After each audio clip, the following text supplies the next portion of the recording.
श्रीलंकाई तमिलों के मुद्दे पर 18 सांसदों वाली डीएमके ने यूपीए से समर्थन वापस ले लिया है। एक सांसद वाली तमिलनाडु की पार्टी वीसीके ने भी समर्थन वापसी का ऐलान किया है। यूपीए के पास अंदर बाहर मिलाकर अब भी 282 सांसदों का समर्थन है और सरकार खतरे में नहीं है। एक साल के भीतर हालांकि 5 पार्टियों ने यूपीए से नाता तोड़ लिया है। अब सवाल यह है कि क्या यूपीए डूबता जहाज है?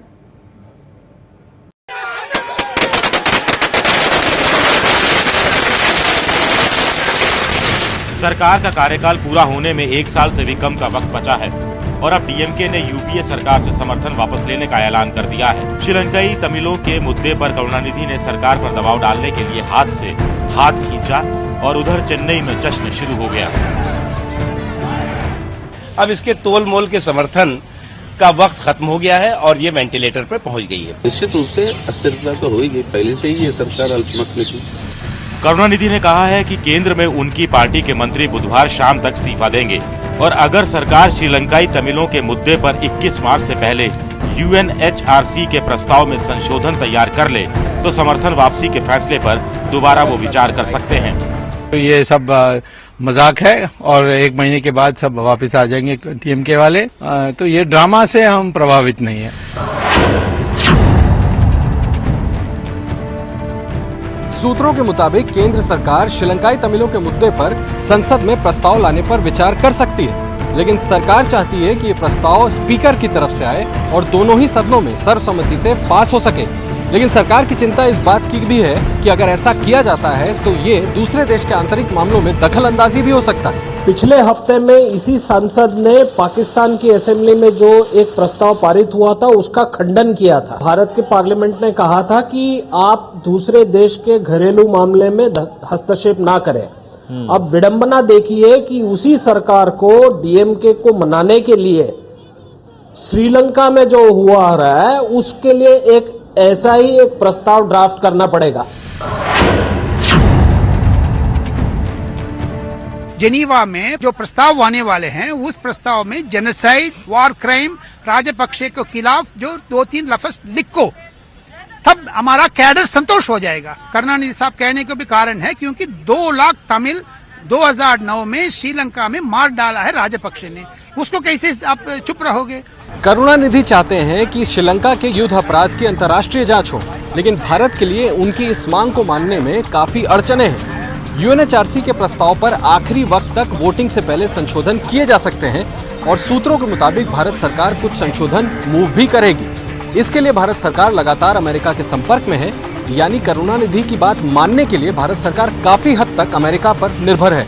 प्रस्ताव लाने पर हम चर्चा कर रहे हैं और हम आपस में हमारी चर्चा चल रही है। लेकिन बीजेपी कह रही है कि प्रस्ताव का समर्थन वो नहीं करेंगे। जेनोसाइड जैसे शब्द प्रस्ताव में आए, इसका समर्थन वो नहीं करेंगे। कहीं ना कहीं यूनानिमसली प्रस्ताव पास नहीं हो पाएगा।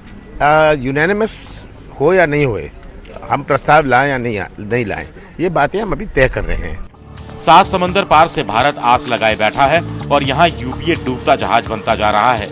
डीएमके के बाद एक सांसद वाली तमिलनाडु की ही पार्टी वीसीके ने भी इसी मुद्दे पर समर्थन वापसी का ऐलान कर दिया और इस तरह से पिछले 1 साल में एक करके 5 पार्टियां यूपीए का दामन छोड़ चुकी हैं। 19 सांसदों वाली तृणमूल कांग्रेस, 18 सांसदों वाली डीएमके, 2 सांसदों वाला जेवीएम, 1 सांसद वाली असदुद्दीन ओवैसी की एआईएमआईएम और 1 सांसद वाली वीसीके यूपीए से अलग हो चुकी है और अब 16 पार्टियों वाली यूपीए में 11 दल ही बचे हैं। 203 सांसदों वाली कांग्रेस के बाद यूपीए में एनसीपी के सबसे ज्यादा 9 सांसद हैं। हालांकि इससे सरकार को कोई खतरा नहीं है क्योंकि बाहर से समर्थन दे रही समाजवादी पार्टी, बीएसपी, आरजेडी और जेडीएस की वजह से यूपीए के पास 50 सांसदों का बाहर से समर्थन हासिल है और बहुमत के लिए जरूरी 270 सांसदों से ज्यादा 282 सांसद यूपीए को सहारा दे रहे हैं। सरकार पूरी तरह बहुमत में है, हम स्थिर हैं, हमें कोई परेशानी नहीं है, हमें कोई चिंता नहीं है। लेकिन बड़ा सवाल यह है कि क्या यूपीए डूबता जहाज है? तो बड़ा सवाल ये बना हुआ है कि क्या यूपीए एक डूबता जहाज है, क्योंकि पिछले 1 साल में 5 पार्टियां यूपीए का साथ छोड़ चुकी हैं। हमारे साथ आज की इस चर्चा में एनसीपी के सांसद वाईपी त्रिवेदी साहब जुड़ गए हैं, साथ ही बीजेपी की नेता मीनाक्षी लेखी जी इस चर्चा में हमारे साथ मौजूद हैं और मेरे वरिष्ठ सहयोगी विजय विद्रोही भी इस चर्चा में हमारे साथ मौजूद हैं। आप सबका स्वागत है। वाईपी त्रिवेदी साहब, चर्चा की शुरुआत आपसे करना चाहूंगी। पिछले 1 साल में 5 पार्टियों ने यूपीए का साथ छोड़ा है। सवाल ये उठ रहा है कि क्या यूपीए एक डूबता जहाज है जिससे मौका देखकर अब तकरीबन हर पार्टी बस इस जहाज से उतरने की फिराक में है?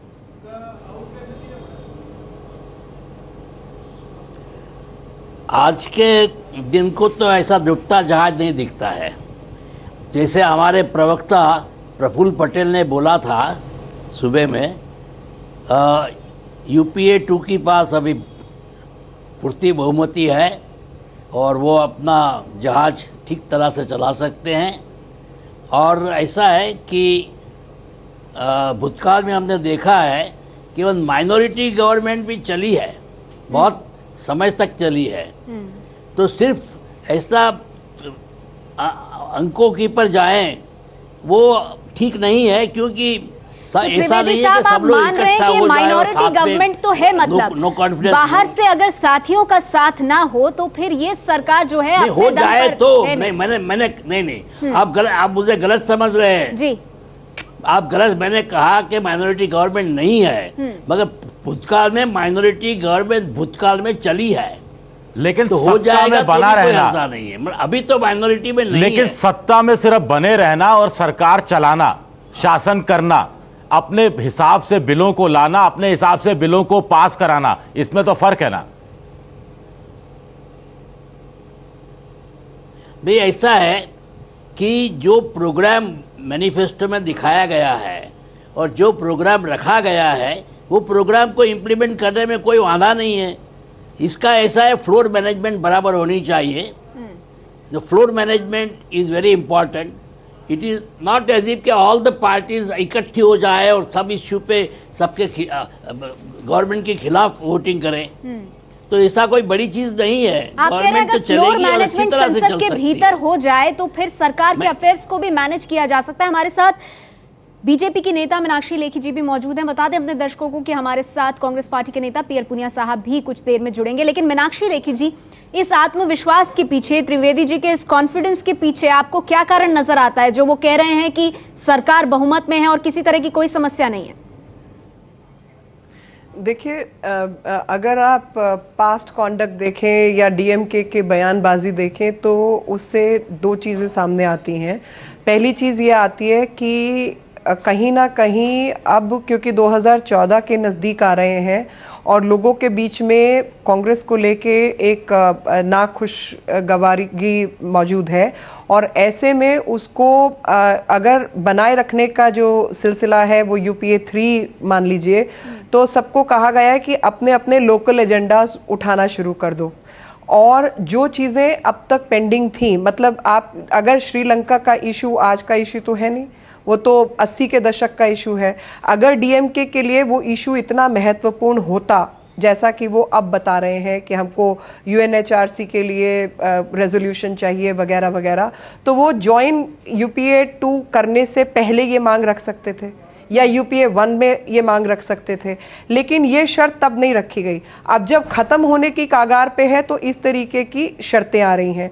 मुलायम सिंह जी, आज तक सपा का सहयोग, जब भी सरकार गिरने की कोशिश होती है तो सपा और बसपा साथ खड़े हो जाते हैं। अब कल बेनी प्रसाद, जो कि इस बात को बहुत भली भांति जानते हैं, कल उस मुद्दे को उठा देते हैं।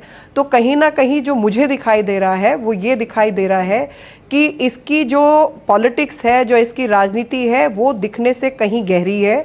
और वो गहराई इस बात की है कि आप अपने अपने लोकल एजेंडाज उठाइए और अब यूपीए 2 को तोड़ के फिर अपने अपने एजेंडाज पे वापस जोड़ के आइए और फिर सरकार दोबारा से यूपीए 3 बनाने की कोशिश हो। मुझे ये साजिश दिखाई दे रही है क्योंकि समय का जो आकलन है वो ये है कि जब मार्च में बजट सेशन पारित हो जाता है, बजट खत्म हो जाता है, बजट सेशन निकलने वाला है, आखिरी 2 दिन बचे हैं, उन 2 दिनों के बीच में ये सब तमाशा शुरू हो जाता है। अगर ये वाकई इनके लिए एक आइडियोलॉजी का मुद्दा था या एक इस तरीके का महत्वपूर्ण मुद्दा था, तो यूपीए 1 ज्वाइन करने से पहले या यूपीए 2 ज्वाइन करने से पहले इन साथी दलों के साथ डीएमके की आपने बात की और आप कह रहे हैं ये एक स्क्रिप्टेड है। पीएल पुनिया साहब हमारे साथ कांग्रेस पार्टी के नेता जुड़ गए। पीएल पुनिया जी, इस बात का जवाब दीजिए, जो कुछ आज डीएमके ने किया है, श्रीलंकन जो तमिल्स हैं उनका मुद्दा तो बहुत वक्त से उनके पास है, लेकिन उन्होंने इस पुरजोरता के साथ उस मुद्दे को आज तक नहीं उठाया, अब उठा रहे हैं, समर्थन आपसे वापस ले लिया। मीनाक्षी लेखी जी इस बात की ओर इशारा कर रही हैं कि ये कहीं ना कहीं स्क्रिप्टेड भी है, ये मिलीभगत हो सकती है कांग्रेस और डीएमके की, क्या कहेंगे? नहीं, ऐसा नहीं है। हम तो चाहते हैं कि डीएमके हमारे साथ बनी रहे और जो मजबूती अब तक यूपीए सरकार को देते रहे वो देते रहे। डीएमके आजकल प्रेशर में है, लोकल प्रेशर में है, तमिल्स के प्रेशर में है, और श्रीलंका में जो हुआ है, जो मानव अधिकारों का हनन हुआ है, वो कोई माफ़ नहीं कर सकता। जिस तरह से हम सब ने देखा है और यूएन टीम ने भी उसको पाया है, तो उनका कुछ थोड़ा बहुत ये था कि रेजोल्यूशन में ये ऐड होना चाहिए, ये कोई इतनी बड़ी बात नहीं थी, उस पर चर्चा हो सकती थी, उस पर बात हो सकती थी। सरकार कभी भी नहीं चाहती कि डीएमके हमसे अलग हो, और उनकी जो समस्याएं हैं, तमिल्स की समस्याएं हैं, वो यूपीए सरकार कभी नजरअंदाज नहीं किया, चाहे वो श्रीलंका में तमिल्स हो, चाहे यहाँ पर तमिलनाडु में हो, कभी वो उनकी समस्याओं को नजरअंदाज नहीं किया। जहां तक समर्थन देने की बात बात कर रही थी हमारी बहन मीनाक्षी जी कि मुलायम सिंह जी समर्थन देते हैं, मुलायम सिंह देखिए, इस पूरी हिंदुस्तान में 2 या तो भारतीय जनता पार्टी है, दूसरी तरफ कांग्रेस है और उनके एलाइज हैं, और जितने भी धर्मनिरपेक्ष पार्टियां जो अपने आप को कहलाती हैं वो कांग्रेस का समर्थन करती हैं। वो किसी भी तरह से, लेकिन कांग्रेस ऐसी बन रही है कि छवि ऐसी बन रही है कि कांग्रेस कमजोर नहीं दे गठबंधन का जो गठबंधन की राजनीति का जो धर्म है उसे नहीं निभाती है। छवि ऐसी है कांग्रेस की। ममता बनर्जी इसलिए अलग हो गई, आप डीएमके इसलिए अलग हो रही है। नहीं, ऐसा नहीं है। देखिए, अब अलग हो गए, उनके अपनी क्या मजबूरियां रही, सब आप लोग अच्छी तरह से जानते हैं। लेकिन ये भी सही है कि हमारे हर मौके पे पॉलिसीज में विरोध करने वाले समाजवादी पार्टी, बहुजन समाज पार्टी इस सरकार को समर्थन देते हैं। वो तो कहते हैं सीबीआई के डर से दे रहे हैं। मुद्दों के ऊपर समर्थन देके सरकार का समर्थन। जी मीनाक्षी लेखी जी, ये सवाल उठता है कि समाजवादी पार्टी और बीएसपी जब तक सरकार के साथ हैं, बाहर से ही समर्थन सही, तब तक आप लाख कह ले कि सरकार वेंटिलेटर पर है, बैसाखी के सहारे आ गई है, लेकिन सच तो ये है कि सरकार चल रही है। नहीं, वो देखिए, आप देखिए, सरकार, मेरा कुछ और मानना था कि अगर ये वीवीआईपी हेलीकॉप्टर डील का सिलसिला शुरू नहीं होता तो सरकार इस बजट सेशन के बाद 100% अपने आप को खुद गिराने की साजिश रचती और गिराना चाहती। अभी वहां पर कॉप्टर डील शुरू हो गई है, तो वहां पे एक अलग किस्म का मैनेजमेंट चल रहा है, और जो कि हम देख चुके हैं कि किस तरीके से इटालियन मरीन्स को इस समय अनुसार यहां से जाने का मौका दिया गया है। और सरकार एक किस्म का जो खिलवाड़ चल रहा है फॉरेन पॉलिसी को लेकर, ना ट्रेडिंग टाइज इटली के साथ खत्म की गई हैं, ना उनके एम्बेसडर को यहां से भगाने के लिए कुछ किया गया है, ना यूएन वगैरह में इनके खिलाफ रेजोल्यूशन की कोई बात हुई है, जिस तरीके से केस की रफ्तार चलनी चाहिए थी वो नहीं हुई है। तो इसमें जो खेल है वो बहुत अजीब किस्म का खेल चल रहा है। तो अब जो इस समय मुझे समझ आ रहा है वो ये समझ आ रहा है कि 2009, 2010 और उससे कहीं पहले से ये मुद्दे सामने आए हैं जो श्रीलंका के मुद्दे हैं, और श्रीलंका के मुद्दों को बावजूद इतने साल जीवित रहने के, इनको आज जब बजट सेशन खत्म होने की कगार पे है तो डीएमके को तमिलियंस याद आने लगते हैं, और तब वो अपना इनका मोह भंग होने लगता है। तो जो टाइमिंग है पूरी चीज की, टाइमिंग पर आप सवाल उठा रही है। त्रिवेदी जी, आपसे मैं इसका जवाब लेना चाहूंगी। सेट मैच की आप बात मुझे नहीं लगता कि इसमें टाइमिंग है। डीएमके एक अवसरवादी वाली पार्टी है। 2004 से पहले ये इन्हीं बीजेपी के साथ थी, 2004 में उनको छोड़ा, कांग्रेस के साथ आ गई। अब उनके अस्तित्व का सवाल है। उनको मालूम है कि कांग्रेस एक शायद डूबता हुआ जहाज है, उनके साथ आगे संयुक्त रूप से चुनाव लड़के बहुत ज्यादा हासिल नहीं हो सकता। अलग चुनाव लड़ेंगे, उसके बाद जो भी नया गठबंधन बनेगा उसमें घुस जाएंगे। देखिए, छोटी सी बात एक ही है कि 2014 के पहले राजनीति है या क्या ये गवर्नमेंट गिरेगी, और उसको खेल बताना मैं समझता हूँ मुनासिब नहीं है। हम क्या कुछ भी हो, परिस्थिति तो बदलती जाती है। ये देखा हमने क्षेत्रीय दलों का। गवर्नमेंट ऐसा कुछ नहीं है, कोई ऐसा मुद्दा नहीं है, ही नहीं पैदा होता। जी त्रिवेदी जी, आप अपनी बात कहिए। लाइन और बोलना, मीनाक्षी जी मैं आऊंगी आपके पास, लेकिन त्रिवेदी जी इस पर जवाब देना चाहते हैं। बजट सेशन खत्म हो जाएगा। दूसरा बार-बार पुनिया जी मैं आऊंगी आपके पास। बजट सेशन खत्म हो जाएगा। कहा जा रहा है कि बजट सत्र का आखिरी है। बजट सत्र आखिरी नहीं है। अभी एक महीने का रिसेस होगा, 3 दिन चलेगा, 1 महीने का रिसेस होगा, फिर बजट सत्र होगा। फाइनेंस बिल तो उसके बाद पास होना है। फाइनेंस बिल तो अप्रैल के महीने में टेकअप होगा। आज बजट सत्र का खत्म हो गया। आप कह रहे हैं कि बजट सत्र का आखिरी 3 दिन नहीं, लेकिन पीएल पुनिया साहब, चलिए ठीक है, आप कह रहे हैं ये खेल नहीं है, ये गंभीर मामला है, लेकिन गंभीर बात तो ये भी है ना कि पिछले 1 साल में 5 पार्टियां आपका साथ छोड़कर चली गई हैं। समाजवादी पार्टी और बीएसपी, जिसके भरोसे आप अब भी कह रहे हैं कि सरकार बहुमत में है, वो भी आपकी तकरीबन हर नीति का विरोध करती है, खासतौर पर महंगाई, भ्रष्टाचार, देश की आर्थिक व्यवस्था जो सीधे सीधे आम आदमी से जुड़ी है। तो उन पे भी आप कितना भरोसा कर सकते हैं? नहीं, मगर मैं कहता हूं कि सरकार पे खतरा कम हो हमारे सकता साथ है। में है। कोई मुद्दे पर ये सब और अगर कोई जाना चाहता है या तो स्वेच्छा से जाएंगे, स्वेच्छा से जाएंगे, उनको कोई रोक नहीं सकता है। और हमारी नीतियों में जो विश्वास करेगा, हमारे गठबंधन की जो नीतियां हैं उसमें विश्वास करेगा, तो वो हमारे साथ में रहेगा। अगर हमसे विश्वास नहीं करता है तो वो जाएगा, तो उसमें कोई बांध के नहीं रख सकता, कोई जबरदस्ती नहीं कर सकता। और समाजवादी पार्टी और बहुजन समाज पार्टी ने समय समय पर हमें समर्थन दिया है, मुद्दों के आधार पर समर्थन दिया है। तो कोई ब्लाइंड समर्थन नहीं दिया है। बीजेपी कहती है कि ये सीबीआई का डर है, ये सीबीआई का डर है जिसकी वजह से ये 2 पार्टियां आपके साथ मौजूद है। इस पर आप क्या कहेंगे? देखिए, क्या वो अपनी बात बताते हैं? क्यों 6 साल सरकार तो उनकी भी रही है। क्या वो सीबीआई का इस्तेमाल करते रहे? पहले वो अपना आंकलन कर दें, क्योंकि हमारे बारे में तो वो जानते नहीं है। और अंदर की बात तो वो जानते होंगे कि अपनी एनडीए की सरकार थी, उस समय सीबीआई के कितना दुरुपयोग करते रहते। आज सुप्रीम कोर्ट ने इस दौरान में पिछले 8-9-10 साल में मीनाक्षी लेखी जी कुछ कहना चाहती हैं। वक्त मेरे पास खत्म हो रहा है, पुनिया साहब उनका जवाब ले लेते हैं। मीनाक्षी जी बहुत संक्षेप में, पूरी तरह से निष्पक्ष। देखिए, सीबीआई का क्या पूरी तरह निष्पक्ष?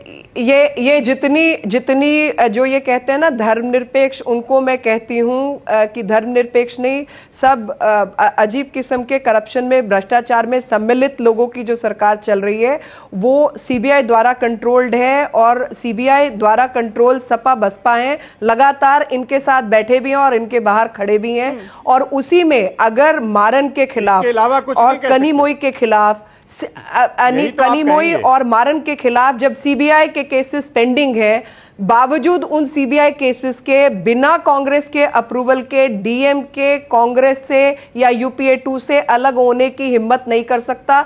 ये समय तय कर क्योंकि उनका सपोर्ट बेस तमिलनाडु में खत्म हो रहा है, इसलिए ये सारा खेल रचा गया है। ये बिल्कुल सेट गेम खेला जा रहा है और उसी का ये एक हिस्सा है। चलिए, आप सेट गेम की बात करिए, मेरे पास वक्त बहुत कम है। विजय, आपसे जानना चाहूंगी, अगर वाकई में यूपीए एक डूबता जहाज है तो फिर क्या इसका फायदा विपरीत धड़े को भी हो रहा है क्या? नहीं, यही बात है खास तौर से कि मान लीजिए अगर हम कह भी रहे हैं कि यूपीए डूबता जहाज है, तो इस जहाज से जो उतर रहा है वो भी एनडीए की नाव में नहीं बैठ रहा है, वो अपनी अलग किश्ती खेल रहा है। और यह देखना दिलचस्प रहेगा कि 2014 के बाद ये किश्तियां जाकर फिर किस नाव के साथ जुड़ती हैं, किसी बड़े जहाज के साथ जुड़ती हैं। बिल्कुल, लेकिन ये जो छोटी छोटी पार्टियां हैं ये लगातार अपने मुद्दों को भी सामने ला रही हैं। इस वक्त सरकार के साथ मोलभाव, क्योंकि 2014 से पहले की ये वो सुनहरा अवसर है जिसको भुनाना हर पार्टी चाहती है।